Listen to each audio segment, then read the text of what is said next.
Сәлеметсіздер ме? Әңгіме сүйер тыңдармандарым. Каналыма тіркеліп лайк басып, әңгіменің соңына дейін тыңдап, қолдап отырыңыздар. Баяғыда 40 жылдың арысы мен берісі болуы керек. Қаскелең ауданындағы аудандық сотта қызмет атқарып жүрдім, деді Өдербай ақсақал. Бір күні кезекті сот мәжілісін өткізіп отырғанбыз. Кенет кіре берістегі алдыңғы бөлме у-шу болды да қалды. Құлаққа жеткен сондағы қызметкердің: "Іште сот боп жатыр, тоқтай тұрыңыз", деген тоқтау сөзі. Бірақ оған бағынбай, баса көктеп, үстіме бір адам кіріп келді. Қарасам, өзімнің досым Смағұл екен. Елтай атындағы колхоздың басқармасы болып тұрған кезі. Үлкен көздері шатынан қарап, сұрша өңі сұстанып, ашуланып алған. Кіре сала: "Тұр орныңнан, Өдербай, жүр менімен бірге", деп Айшайға қаратпастан бұйыра сөйледі. Айтқанынан қайтпайтын қайсар досымның мінезі маған бұрыннан белгілі еді. Жүріп жатқан кезекті сот мәжілісін амалсыз тоқтатуға тура келді. "Ойбай, соттың өзін айдап әкетіп бара жатыр", десті біреулер. Далаға шыққан бойда Смағұл мені ала көзбен атып, үн-түнсіз мені үйіме қарай алып жүрді. Менің қойған сұрақтарыма тіс жарып, жауап қатар деген не? Қобал жолы көңілім: "Апарай, не боп қалды екен?" деп. Одан арман ұйқы-тұйқы. Есіктен кірген бетте байқағаным, бір бұрышта менің туған анам көзінің жасын сүртіп жылап отыр. Үйде әйелімен емшектен жаңа шыққан ұлым жоқ. Отты жанарлары ашумен шоқтай жайнап, маған қарай жалт бұрылған Смағұл: "Өдербай, сен маған турасын айтшы. Анаңмен қаласың ба, жоқ әлде әйеліңмен боласың ба?" деді тікесінен. Еш жаққа бұлтаруға мұрша бермейтін қатқыл сұрақ.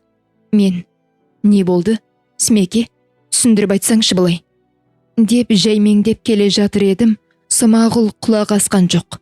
Жаңағы сауалын ары қарай жалғастырып: "Сен маған алдымен жаңағы сұрағыма жауап бер", деп қадалып тұрып алды. "Ойбайы, ол не дегенің Смағұл? Қалай анамды далаға тастамақпын? Бірақ үйтіп таусылатындай ештеңе жоқ шығар", дедім шираңқырай сөйлеп. "Сол таусылатын жағдай болып тұр ғой. Әйелің неге анаңды жылата береді?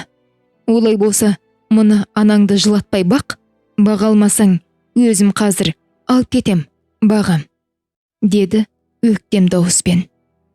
Ал әйелің енді бұл үйдің табалдырығын анаң отырғанда аттап баспайды. Ұқтың ба? Оны мен жаңа ғана төргіндеріңе қарай өз қолыммен аттандырып жібердім. Анам мен келіншегімнің арасында әртүрлі кикілжің болып қалатынын бұрында сезетінмін. Көңілді күпті қылған уайымның бірі: "Апырай, бұл кісілер енді қайтып тіл табысар екен" болатын. Мен жоқ уақытта екеуінің арасы тіпті ушығып кеткен сияқты.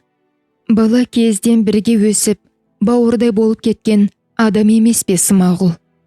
Біздің үйді өз баласындай билеп төстейтін ол жай бір шаруамен кіріп келіп, анамның көз жасының үстіне шыққан. Шапшаң мінезді, шешімтал досыммен құсап, міңгірлеп тұрмайды. Менің бар жоғыма қарамастан әйелімді үйімнен айдап шыққаны да сондықтан. Осының алдында қарт енесін сыйлай алмаған келіннен не үміт, не қайыр дегенді естіп қалғанмын. Ал мен болсам жай адам емеспін. Қызметім аудандық соттың судьясы, талай адамның тағдырын шешетін сот билігінің өкілімін. Бірақ өз тағдырымды шешуге келгенде қауқарсыз болып шыққанымды қарасаңшы.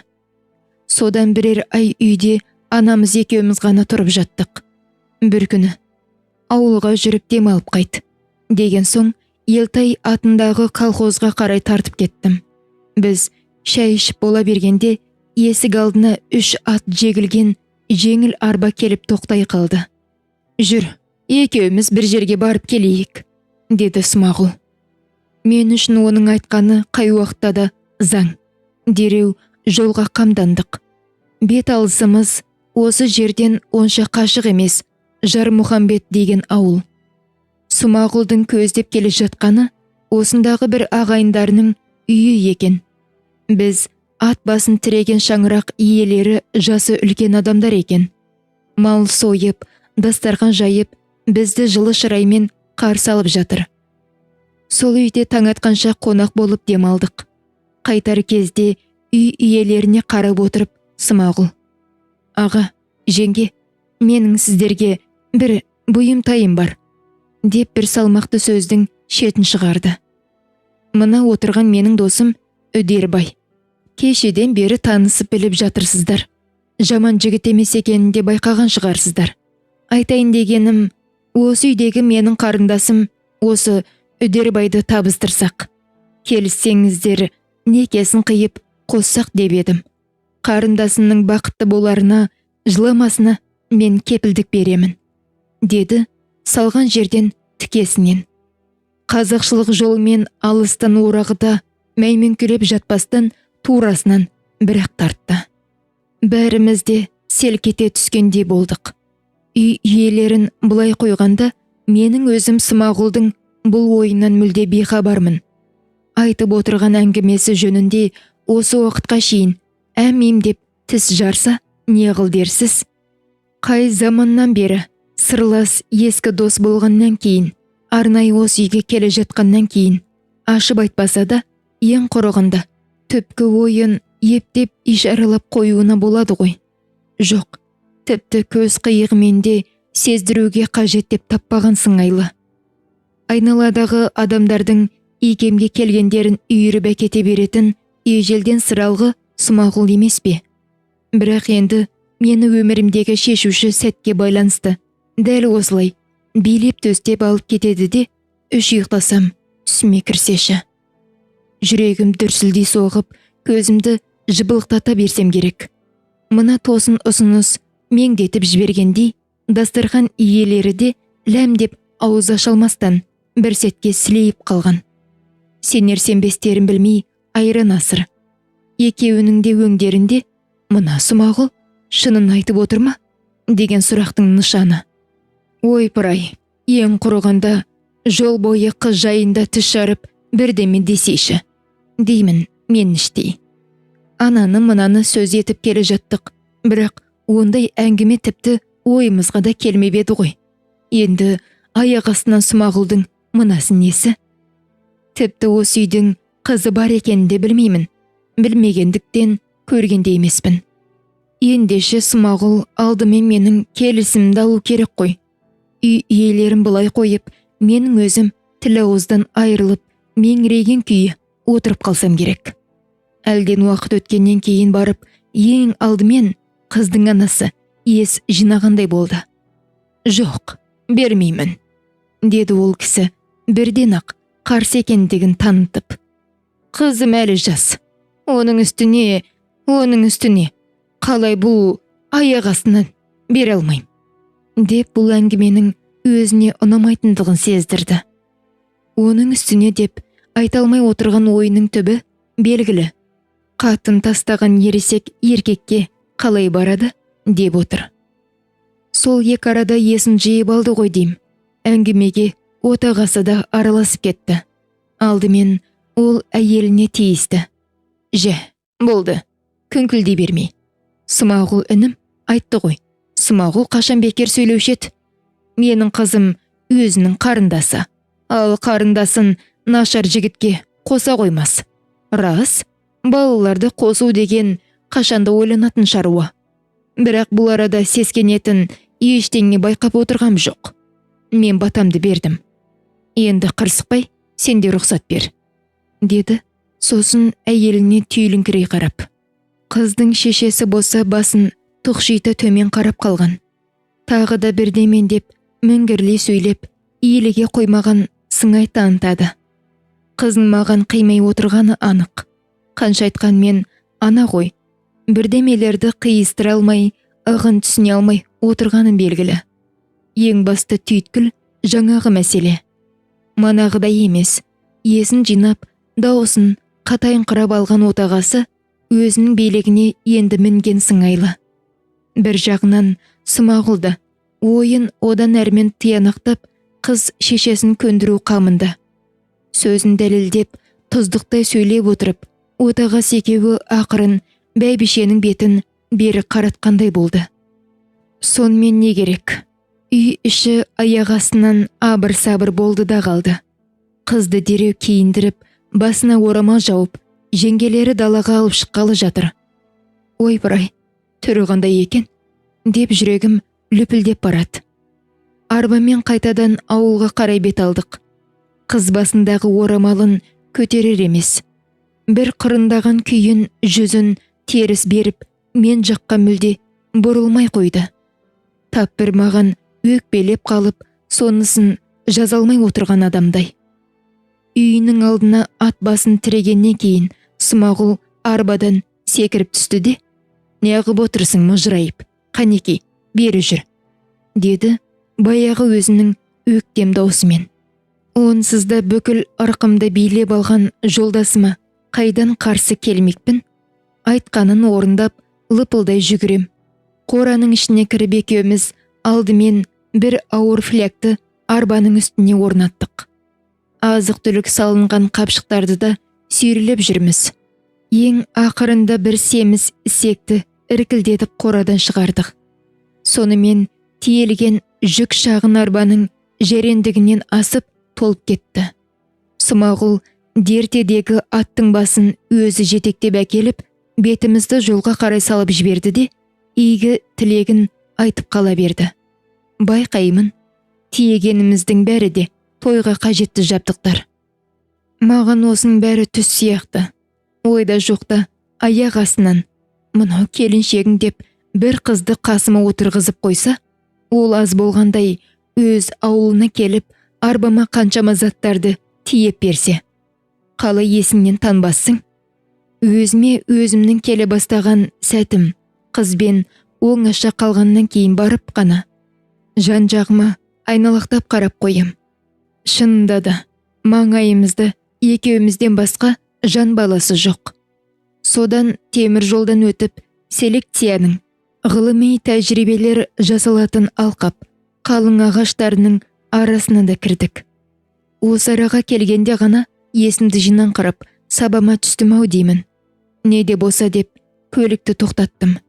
Үйткені қасымда Смағұл жоқ. Өзіме өзі бей, өзім қожа емеспін бе? Арбама салып берген мына бойжеткеннің әлі күнге жүзін көрместен үйге қарай әкеле жатқаным қалай? Және жай әкеле жатқаным жоқ, өмірлік жар етпекпін.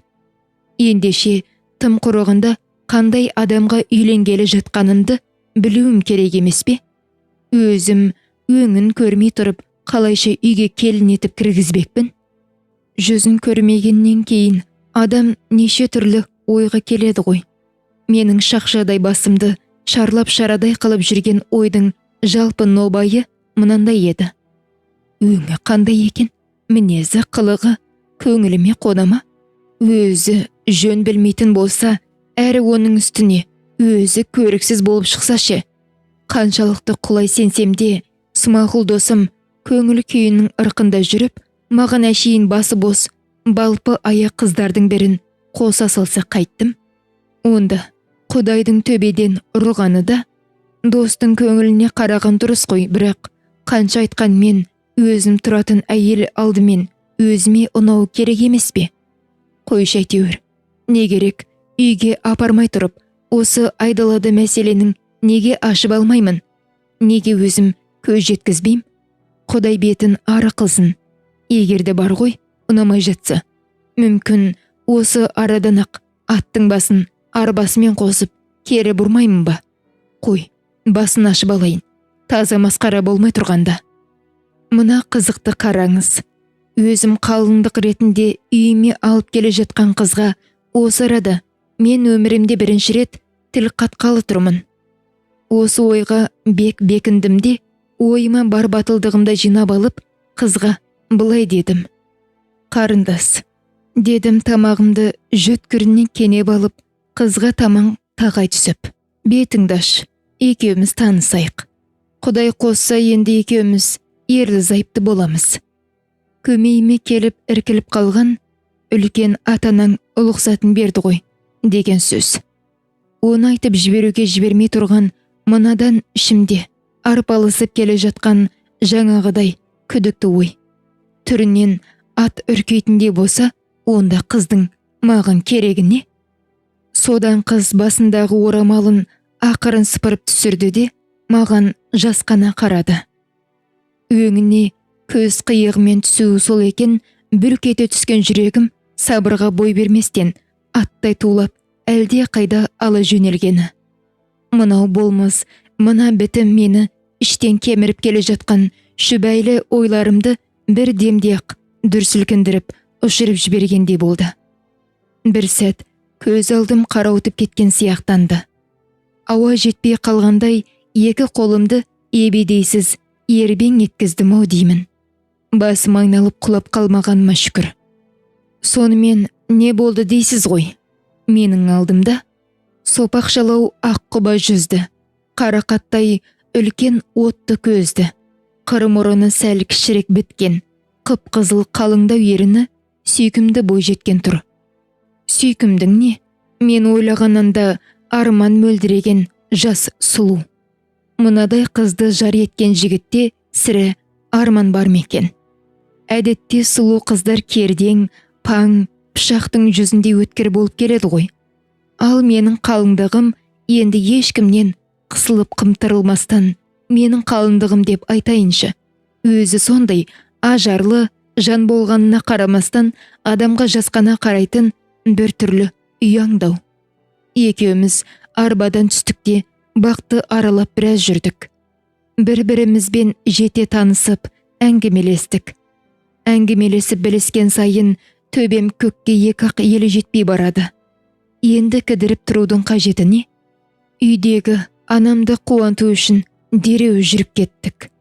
Смағұл маған қосқан сол үріп ауызға салғандай сүйкімді қыз қазір қайда дейсіңдер ғой?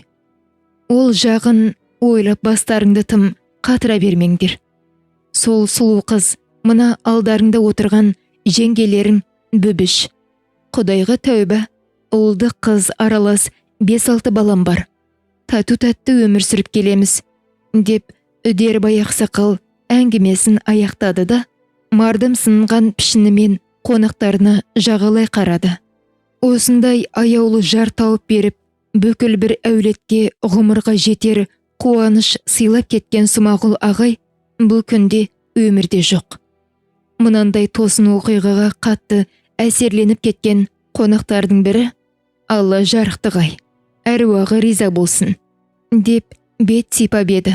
Ересектеу кісілердің бірі қасиетті Құранның бірі аятын қырылдақтау үнімен әндете созып оқи жөнелді. Қаншалықты нәшіне келтіріп мақамдай оқып жатқанын кім білсін, бірақ арабша әуезді сөздерді бүкіл қонақ сілтідей тынып тыңдап қалыпты. Тіпті ортада отырған ферма партия ұйымының хатшысы да ләм деп қарсылық көрсете алмай, қарсылық көрсеткенді бұлай қойып, жан дүниесін тебірентіп, тұла бойды шымырлатып, әкететін тылсым әуенге ұйып, мүлгіп бара жатқандай. Осы сәтте бәрінің басына келген ортақ ой, не деген керемет кісі, неткен қызықты тағдыр еді. Әңгіменің соңы. Каналыма тіркеліп лайк басып, әңгімені қолдай отырыңыздар. Тыңдағандарыңыз рахмет.